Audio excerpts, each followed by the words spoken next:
They roamed the planet for longer than modern man. Neanderthals. Neanderthals were superb survivors. They survived in a treacherous world. They really dominated Ice Age Europe. Fearless hunters who possessed superior strength and surprisingly advanced tools.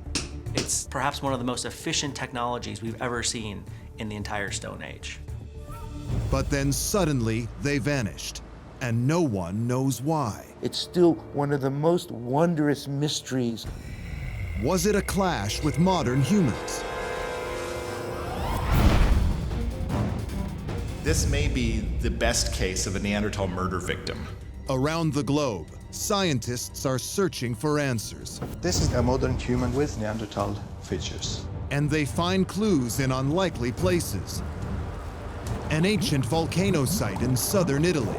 The ground at the moment is rising.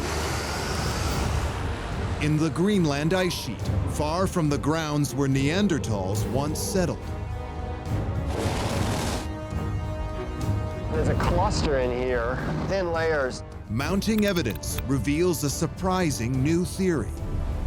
It was not war with modern man that killed off the Neanderthals. It was an apocalypse that might have sealed the fate of our closest human relatives. And what happened to them could easily happen to us.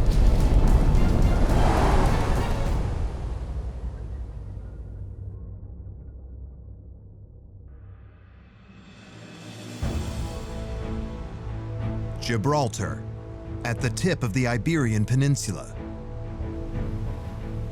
Here along the Mediterranean coast, a vast complex of caves dot the shoreline. Today, waves encroach upon them. But 24,000 years ago, with the height of the last ice age fast approaching, the sea level was more than 100 feet lower. This was dry land, home to the very last of the Neanderthals. When we look at the number of sites with Neanderthal fossils and/or evidence of occupation, I don't think there's any place in the world that has the density of sites per square kilometer that Gibraltar has. Gibraltar was their stronghold. This is where the population was continuous. It was a place that they lived and liked and survived for a long time. The conditions there were good.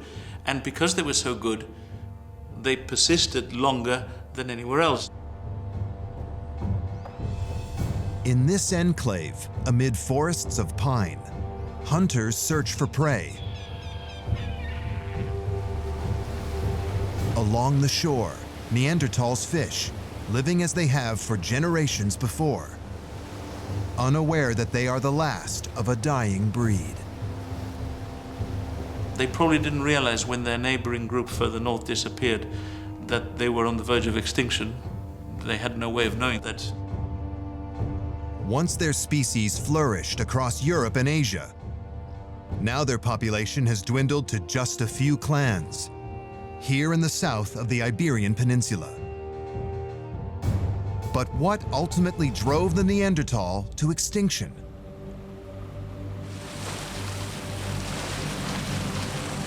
The Gibraltar Caves may hold some clues. Paleontologists Clive and Geraldine Finlayson have studied this site for many years and are leading a massive excavation effort. So these caves here all lined up, it's almost like a Neanderthal city. This is a place where Neanderthals were living for a long time, occupying all of them. In some cases now the sea has gone in and we've lost the evidence, but we still have a lot of material there for excavation. Inside the caves, teams of archaeologists search for remnants of Neanderthals' past. Everything about the cave looks right for a Neanderthal. We sort of get a feeling for these things. They're unearthing bones and remains, as well as tools and artifacts linked to Neanderthal by their distinct shapes and craftsmanship. So this piece, this is a core, and they'll use this to extract flakes from it. This is a technique that can be associated with Neanderthals. With every find, they are gaining new insights into the Neanderthal themselves. Here we have the remains of a campfire from the Neanderthals, radiocarbon dated to about 47,000 years ago. You can see the concentration of charcoal, particularly here in the center of the fire. And it's a fantastic resource for us because we can date it, but also we can dissect the charcoal and find out the plants that were growing out there. So it's fantastic. So 47,000 years ago, for some reason, this is the place they liked. Maybe it was a mild climate out there, but they were sufficiently sheltered, and the Neanderthals were sitting here.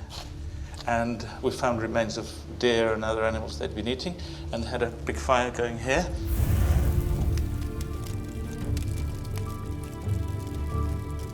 Here for generations, Neanderthal families gathered around the fire and prepared meals together. A far cry from the ape men scientists imagined when the species was discovered in Germany in 1856.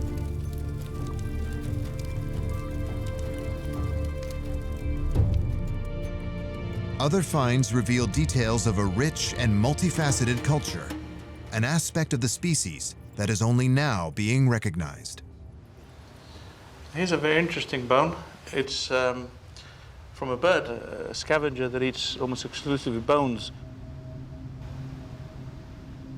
It's got cut marks, so it shows that they've been processed by the Neanderthals. But we don't think they're eating them. What we think is happening with these large birds is that they're getting them for their feathers. These birds have colorful feathers, some of them large, dark feathers, and we think that they're using them to wear them. Other artifacts suggest Neanderthals adorned their bodies with body paint and jewelry, creating a vibrant, personal display.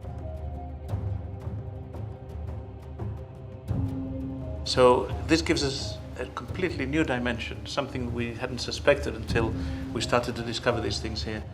What it means, I think, is that they had ways of symbolizing, abstracting the world. They had ways of communicating by signaling, ornamenting themselves.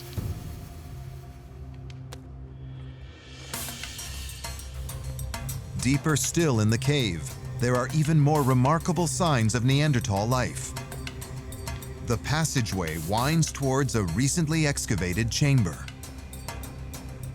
So we're just coming to what must have been one of the favorite spots of the Neanderthals, just here. We find evidence for something that would have been not suspected a few years ago. The first discovery of a Neanderthal rock engraving. A grid pattern, carbon dated to at least 39,000 years ago. Scientists believe the Neanderthal carver intended it as a clan marker, perhaps staking a claim to the cave. The marker is a clue that Neanderthals, like modern humans, were capable of abstract thought, and it challenges the belief that Neanderthal were the intellectually inferior species.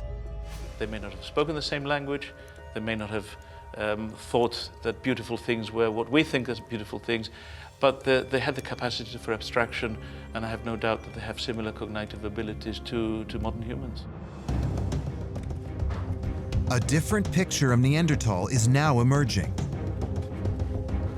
That of a species more like us than we ever imagined. Then why and how did they vanish from the world? Who were the Neanderthal? Their story begins 600,000 years ago in Africa with another species, the evolutionary ancestors of both Neanderthal and modern humans, Homo heidelbergensis. They are the first humans known to harness the power of fire and hunt with wooden spears. They've advanced over more ancient people. They have bigger brains. They have adapted in a human-like way. But it has none of the specializations that are in Neanderthals, and it doesn't have the specializations that are in modern humans. They're not either like us or like Neanderthals. They're ancestors of us both. In pursuit of more abundant game, Some head out of Africa, into Asia. Others settle across Europe, including in what is now Heidelberg, Germany, where their bones are first discovered. When they left Africa and entered Central Asia and Europe, they would have been experiencing a harsher climate in many ways. It's a time of great climactic change, brought on by a slight shift of the Earth's axis that tilts the North Pole away from the Sun. The polar caps expand, moving across North America and Northern Europe.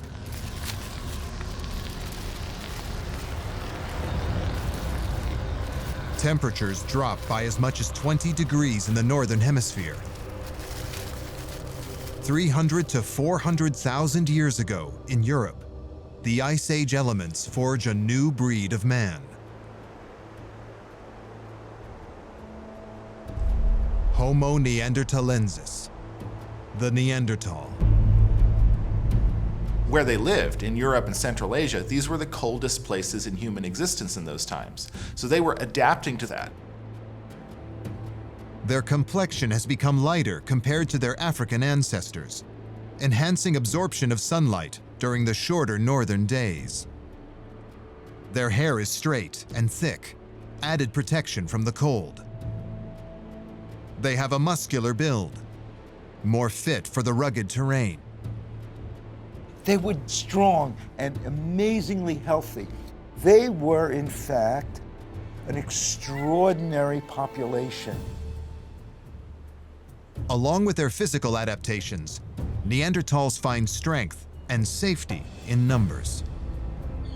They live in tight-knit clans, dedicated to the care and protection of each other. You're looking at people that have lived in a challenging landscape for hundreds of thousands of years. These lives are short, and they rely on their groups for their children to be able to survive because the parents might not. By banding together, Neanderthals survive the hardships and thrive in this Ice Age environment. Numbering in the tens of thousands, they spread across Europe, the Middle East, Central Asia, and as far north as Siberia. They were mobile. They're able to get what they need from the landscape where they are. So they're collecting raw materials for tools, and they carry them tens of kilometers, maybe hundreds of kilometers with them sometimes. They're moving in pursuit of being able to find food and survive. And in this world of frigid Earth, where vegetation is scarce, their survival depends on the animals they hunt. They follow wandering herds of bison and stalk more evasive prey, like deer. Their ability to provide resources like vegetation and roots and tubers and fruits was probably extremely limited. They were forced to eat mainly hunted animals. Their hunting tool is the thrusting spear, a powerful weapon, but only useful if the prey is within arm's reach. This makes every hunt a most dangerous game. But you can't be unintelligent about it, right? You have to know when it's worth taking the risk. A herd of bison roams the valley, unaware of the hunter's approach. The well-coordinated team closes in on their quarry and then goes in for the kill.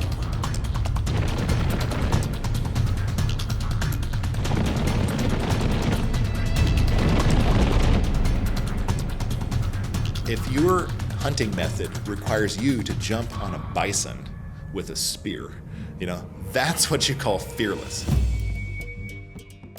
Each hunt is a life or death undertaking, but the supply of fresh meat is worth the risk. Neanderthals would have had to be brutally efficient when it came to using the food that they got. Using the food in their environment and using every part of the animals that they hunted. When they return to camp, the hunters butcher their prize using razor-sharp blades made of flint. They cook their meat over an open fire, rendering the toughest chunks more digestible. They scrape and stretch the hide, making the leather soft and pliable. They're creating the hides for them to make some clothing out of to wear. They're using rock to make tools rapidly. They were able to master the environment that they lived in. For now, Neanderthals are masters of their world. But one day, their rule will be threatened by another species, our direct ancestors, modern humans.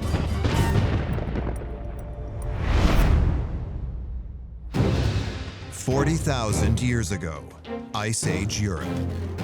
Here, Neanderthals have survived and thrived for 300,000 years.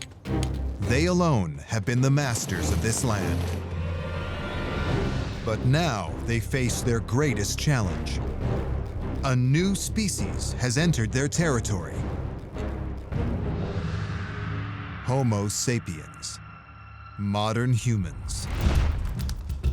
Like Neanderthal, they are the evolutionary descendants of Homo heidelbergensis. They first emerged 200,000 years ago on the savannas of Africa. 80 to 60,000 years ago, groups of modern humans headed north in search of more fertile hunting grounds into the Middle East and Asia. And a few pushed west, entering Neanderthals' European homeland. They carry throwing spears, a weapon built to kill from a distance. And they are different in appearance. Evolving in Africa, where water bodies were more and more scattered, it promoted natural selection towards ability to move over large distances quickly, becoming an endurance runner. And with that, a technology that is lightweight, portable, that you can carry around. The newcomers are hunters. And they come seeking the land and game Neanderthals claim as their own. Whenever human populations come into contact, historically, there's always cases of warfare. These guys are coming, they're trying to steal our land, we have to fight them. And you always see that. Whenever you see modern humans disperse, I have to believe that Neanderthals and modern humans would have been the same way. For over a century, many scientists have marked this as the beginning of the end for Neanderthal. Within 10,000 years of modern humans' arrival, Neanderthals would disappear across most of Europe. The timing seems more than coincidental for many scientists. In this theory, Neanderthals were extinguished by invading modern humans. And there is tantalizing evidence linked to this theory. A clue from what might be the world's oldest cold case. A 40 to 50,000 year old rib from a Neanderthal skeleton found in an Iraqi cave. It bears the mark of a fatal wound. This may be the best case of a Neanderthal murder victim. But who is the killer? There are only two possibilities: another Neanderthal or an invading Homo sapien. In Mettmann, Germany, at the Neanderthal Museum, forensic anthropologist John Hawks examines the ancient evidence, searching for answers. The thing is that this rib has this big gash in it. It was clearly made by some sort of stone point or a sharp edge. The next door rib, the 8th rib, has only a very minor reaction on it. So that indicates that the point that made this injury was very small. This suggests a precision-cut blade, a weapon unlike the heavy Neanderthal thrusting spear. Some sort of small point made this injury punched into the thoracic column. The blade entered at a 45-degree angle, The downward trajectory suggests a weapon thrown overhead. So that indicates that this was a projectile point made by a modern human. This is evidence that there was conflict between the species.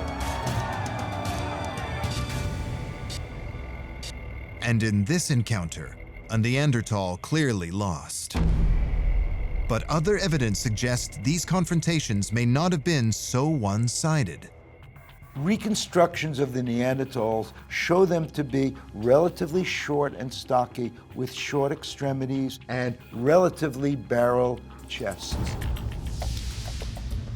Based on the latest evidence, the Neanderthal would have been, at the very least, a formidable opponent. The remains of muscle markings left on the bones show extraordinary strength. This muscular frame gave them the ability to contend with threats close at hand. For Neanderthal, a species that confronted two-ton bison head-on, a modern human attacker would have been a lightweight foe. Neanderthal was shorter than his modern human challenger, on average 4 to 5 inches. But because of greater muscle mass, he would weigh the same. Neanderthal's pectoral muscles were twice the size of the average modern humans. With a more muscular upper body, scientists believe that a Neanderthal could produce 80 to 90% more force than a modern human. You know, if they did arm wrestling, I suspect the Neanderthals would beat everybody, including the ex-governor of California. I think he would not stand a chance. And their greater muscularity reveals another fact. The Neanderthal body was riddled with androgens, sex hormones. Neanderthals had naturally a greater amount of occurring androgens, which developed their muscularity and the denseness of their bones. And androgens, like steroids, have a well-known side effect. They may have been a little more aggressive, and so they may have been somewhat more dangerous than modern humans. Entering Neanderthal territory could have posed a risk for modern humans. Maybe we didn't win as many battles as we would like to think, that perhaps the Neanderthals on home territory knew what they were on about, and maybe they succeeded more often than we realize. Neanderthal strength likely gave them the advantage in most violent clashes. But survival would also depend on the ability to cope with a bitter Ice Age climate. Who was best physically built to withstand extreme cold? The muscular, stocky Neanderthal or the tall, lean, modern human? Yeah, come on over. So we're gonna gear you guys up here in a minute. To find out, we're putting 2 volunteers with 2 distinct body types to the test in a deep freeze environment. We're at a California cryotherapy center that uses extreme cold to enhance healing and recovery for athletes. Okay, we're about to expose Jason and Matt, 2 very different body types, to minus 166 degrees Fahrenheit to determine how their bodies react to the cold temperature. One of the volunteers stands tall for modern man. The other, stocky and muscular, like Neanderthal.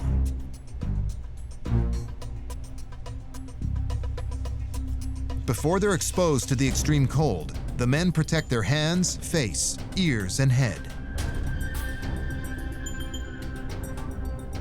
Be using thermal imaging to take a look at both pre and post treatment. But first, a pre-test skin temperature reading. 96 degrees. 95 degrees, but very similar. Okay, let's go ahead and go. They're going to enter the pre-chamber here for 30 seconds. This part of the process sort of acclimatizes the body and prepares it for the much colder temperature in the treatment chamber. All right, go and enter the main chamber. They're now in the main chamber of minus 166. This is 30 degrees colder than the lowest temperature ever recorded on Earth. For this test, our subjects will endure a survivable but excruciating 3 minutes in the cryochamber. Much longer, and they risk hypothermia, shock, and even death. 2 minutes. Lab technicians closely monitored the volunteers.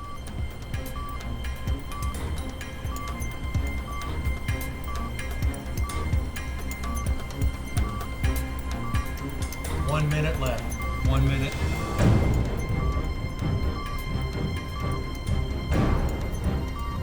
Seconds.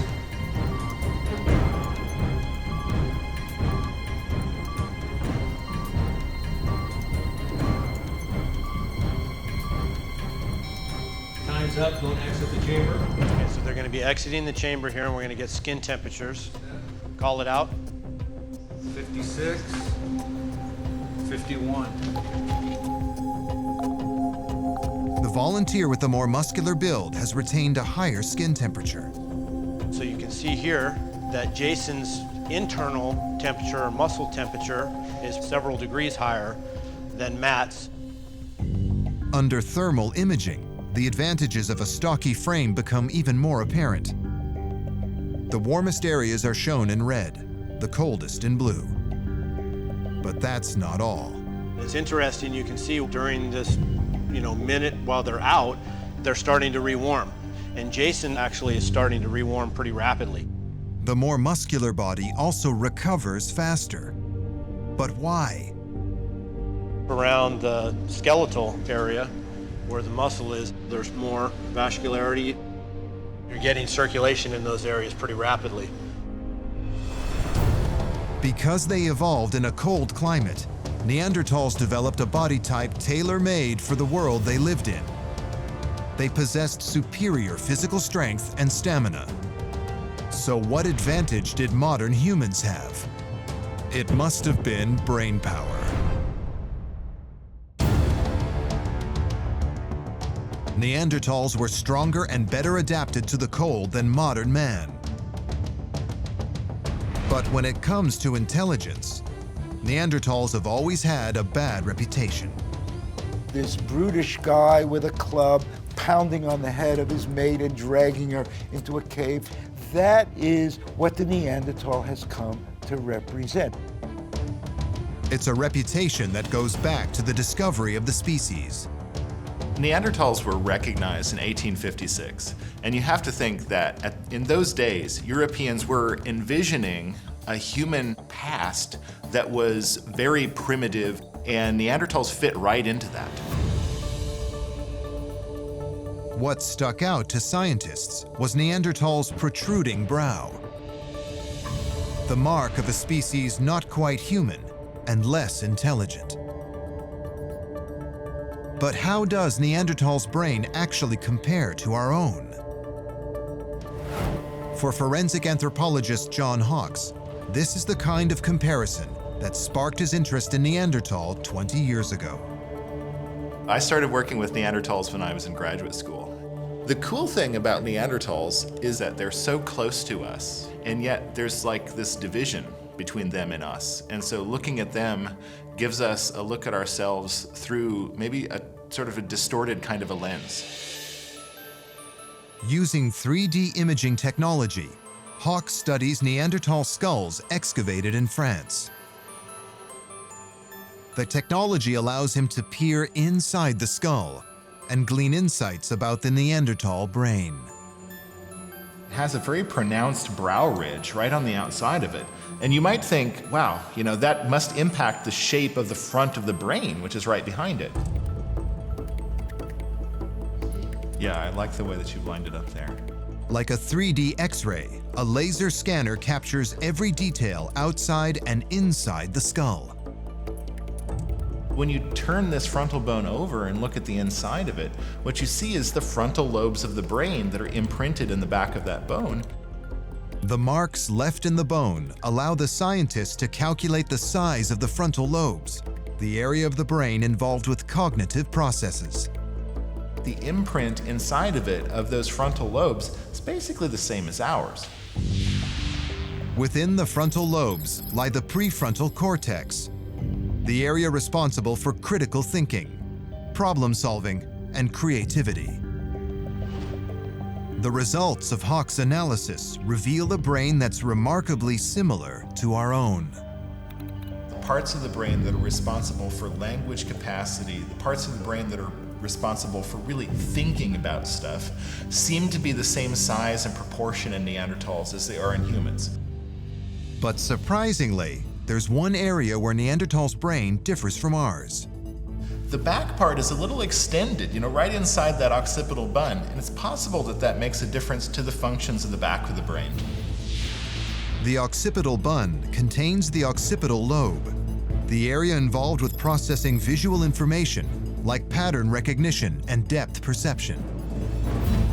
For hunters, these are critical visual clues used to identify prey and hit their target with deadly accuracy. This points to Neanderthals having exceptional vision. So this is a possible functional difference between Neanderthals and us. But the true measure of Neanderthals' brain power lies in how they applied it to survive challenges in their environment, and how they kept pace with the inventions of their modern human rivals. The best examples are the tools they built. To the untrained eye, Neanderthal knives appear crude, even primitive, especially when compared to the precision-chiseled blades and spearheads crafted by modern humans. Neanderthals would make knives that basically would get done in a couple minutes at most. So rather than trying to impress with how fancy their technology looks, they're interested in getting the job done. Modern Homo sapien technology seems to be a lot more elegant. A piece like this would take several hours to make, sometimes a day. But a quickly made knife is not necessarily an inferior one. For a Neanderthal to make a spearhead, it's just not a lucky blow. Neanderthals were able to create their stone flakes that not only had incredibly sharp edges, but the edges were incredibly strong. Archaeologist Metin Eren is uncovering Neanderthal tool-making techniques by replicating their methods. While it looks easy to make these stone flakes, it actually took me about 1.5 years to learn how to make and replicate the same exact technology that Neanderthals did. One reason why the Neanderthal technology is so hard is that it's necessary to get a precise geometry in the rock that you're making. Neanderthal stonecutters targeted small fissures and cracks. In a sense, they saw the blade within each rock and struck accordingly. A visionary technique. A Neanderthal could easily make 50 to 60 to 70 stone flakes from a single nodule of flint. So I think in a very real sense, you could say it was almost assembly line stone flake production. A side-by-side comparison with a modern-day knife shows just how effective the Neanderthal blade is. The metal knife requires lots of effort.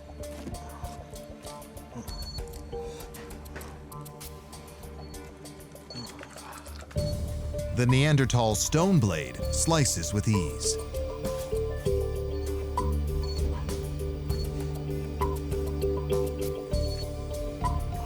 Neanderthal knives were as sharp as anything that we would have today.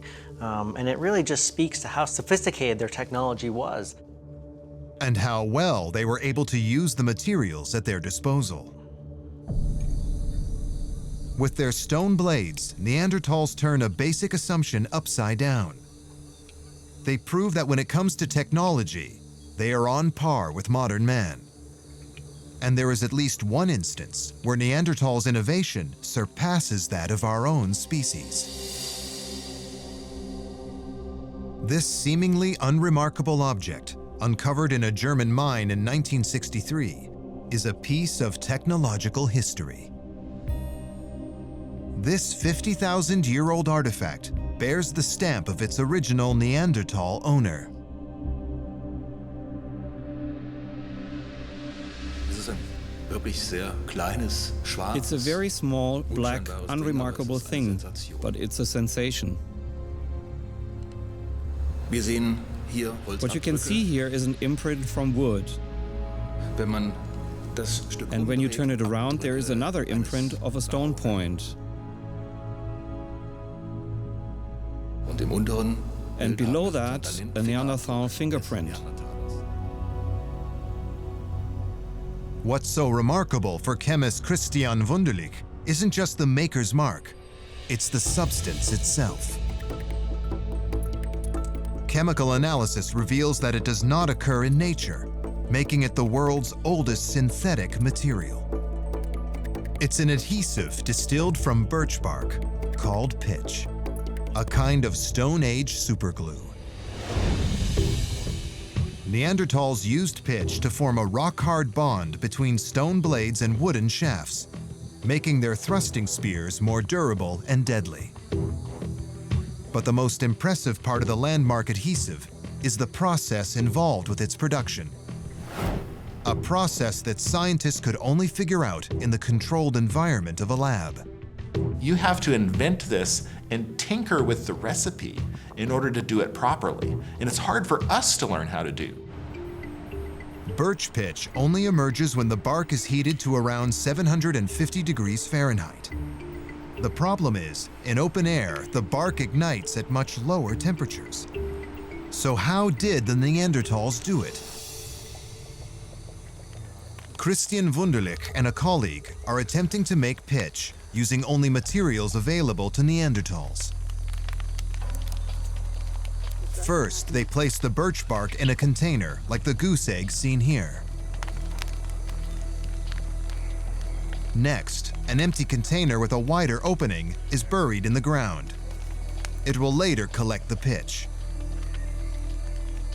Then Wunderlich places the container with the birch bark on top of it. Mud is then applied to seal the two containers, preventing oxygen from rushing in and sparking the ignition process.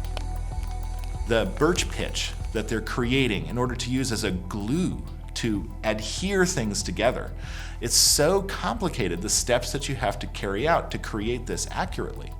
And they're doing it, and they're doing it apparently for long periods of time. Hot coals are used to heat the birch bark inside the goose egg container.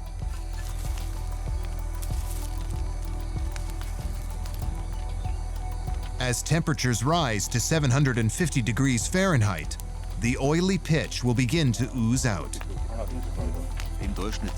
Normally, 30% of the birch bark becomes pitch.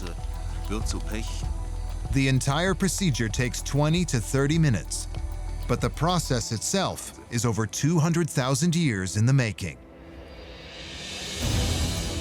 A testament to the intellect of Neanderthal, and proof that they, like modern humans, had the ability to innovate and invent, to see possibilities in nature and mold them for their own advantage and survival. What technology really is the ability to follow directions, carry them out, to create something that's useful to you. And Neanderthals, they're able to do these things. They're learning from other Neanderthals, and they're carrying out those things long before modern humans show up on the scene.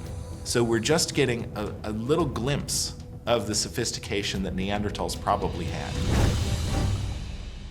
But for all their sophistication, Neanderthal technology may have had one fatal flaw. Experts now understand that Neanderthals were physically stronger than their Homo sapien rivals, and equally as intelligent and innovative. Why then did they disappear while modern man survived? Could their different hunting techniques be the key? Neanderthals attacked their prey with thrusting spears, a heavy, handheld weapon.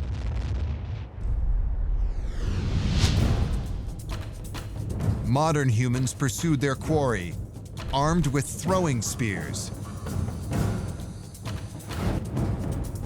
Pitted against modern men and their throwing spears, did the Neanderthals die out because they were simply out-hunted?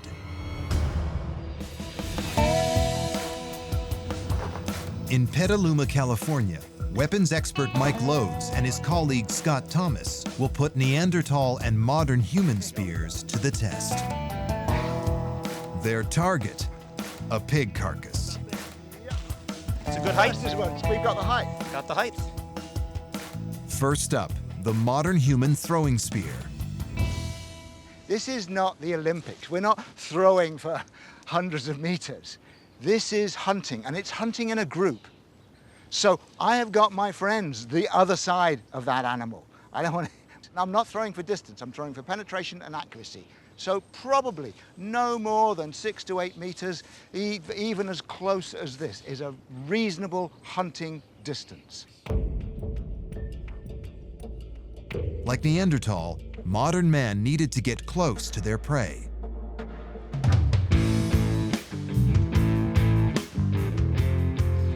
But how deadly is the modern human throwing spear?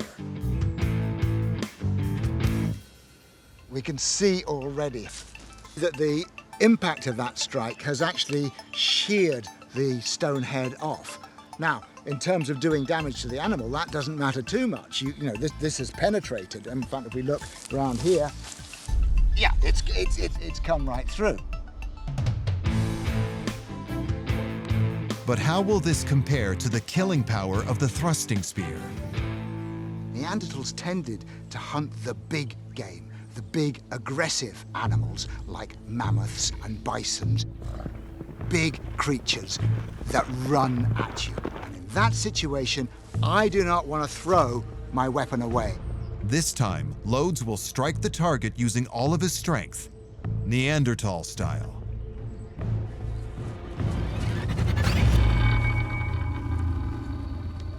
That has gone in pretty convincingly. I mean, we can see it's past the shoulder. It's gone in deeper than the thrown one. And clearly the thrown spear is a higher velocity event than the thrust one. But that little extra bit of muscle power, even my weak modern human muscle power, has been enough to go through. The thrusting spear appears to be more lethal.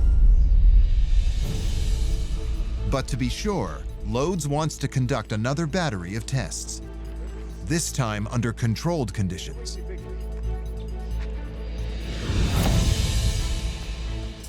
At the University of California, Berkeley, Lodes will evaluate both prehistoric arms, applying technology used for ballistics tests. Using an air cannon, Lodes can replicate the force of a Neanderthal's thrust and compare it to that of a modern human throwing a spear. The actual design is different. Being a throwing spear, we've got a slightly more slender shaft, so there's less friction on the shaft. The forensic gelatin will give a clear view of each weapon's destructive power. First, the team wants to test the modern human throwing spear. Lodes knows modern humans still needed to get close to their prey to hit their target with accuracy. From prior experiments, he estimates the average range was no more than 9 to 12 feet. But how deadly is a throw from this distance? Firing in 3, 2, 1.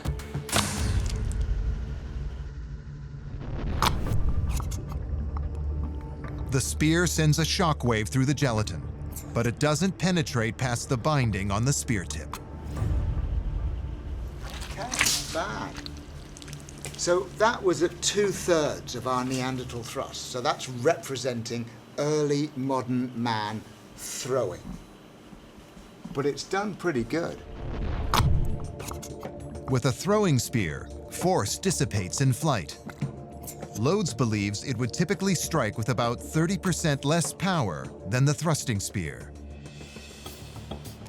Now it's time to put the Neanderthal thrusting spear to the test.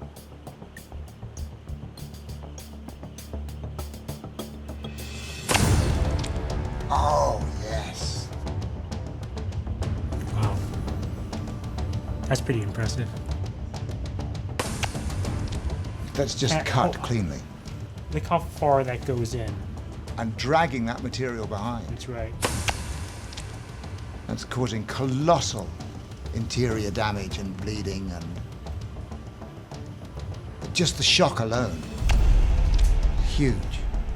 It would stop the heart, possibly, even just the force of that. In Lode's tests, the thrusting spear not only stands up to the modern human spear, it stands out as the more powerful weapon, a strength of Neanderthals, rather than a weakness for mankind to exploit. With a body type tailor-made for the cold and technology perfected over 300,000 years, Neanderthals clearly had the advantage in Ice Age Europe. Modern humans showed up, but the Neanderthals persist for a good long time after modern humans appear out of Africa. And it takes a long time for modern humans to succeed in the habitats where Neanderthals are still going strong. You know, they were able to master the environment that they lived in. There are still people who will argue that these Neanderthals were somehow inferior, and it's our arrival that irrevocably eliminated anything that stood in our way. I think it's total nonsense. Today, a consensus is emerging. Modern humans did not kill off the Neanderthal. So what was it that put them at a disadvantage? For decades, scientists believed that unlike modern man, Neanderthal clans lacked the strong interpersonal bonds that provided security and protection. But even this assumption is being challenged.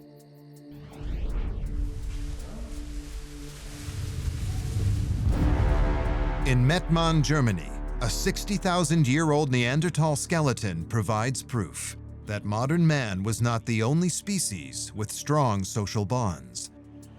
I mean, it's amazing that the entire skeleton is sort of laid out here. Yeah. See, it is an extremely well-preserved skeleton. The skeleton is intact, encased in earth tightly packed around it. Proof that Neanderthals were possibly the first humans to bury their dead. So it wouldn't be preserved this way if it wasn't like a body that went into a hole. Yeah, exactly. It is still articulated. Uh-huh. The right arm crosses the body, as if it was carefully posed before the deceased was laid to rest. So I think it must have been put in a burial pit and covered with clay so that the scavengers, hyenas and so on did not disturb it.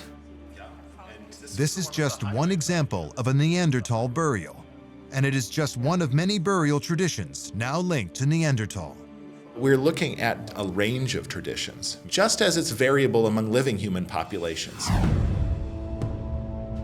You have these bodies that are laid out aligned with each other.